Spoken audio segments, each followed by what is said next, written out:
Sir ఈ vaccines అంటారు కదా, ఈ వ్యాక్సిన్ అంటే ఏంటి, how do they work? Vaccines like ఎలా అంటే, ఒక చిన్న ఇప్పుడు ఉన్న వైరస్ని దాన్ని కొంచెం ప్యూరిఫై చేసి, ఒక వైరస్లో ఒక చిన్న పార్టికల్ని one of its body part అనుకోండి తీసి దాన్ని ప్యూరిఫై చేసి మన బాడీలోకి ఇంజెక్ట్ చేసినప్పుడు ఆ ఇంజెక్ట్ చేసిన మెటీరియల్కి మన బాడీ డిటెక్ట్ చేసి it will start producing antibodies which are like a fighting system of our body. So ఆ యాంటీబాడీస్ ఏం చేస్తాయంటే అలా ఫైట్ చేసే కొద్దీ మెమరీ యాంటీబాడీస్ అని ఫామ్ అవుతాయి.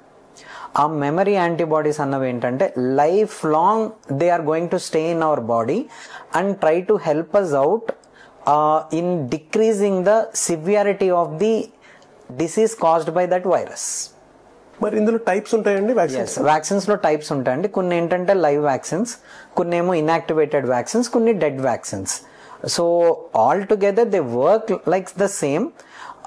దాన్ని ఎంత స్టేబుల్ ప్రొడక్ట్ గా మన బాడీలోకి ఇవ్వగలిగాము అన్న దాని మీద they have produced it that way.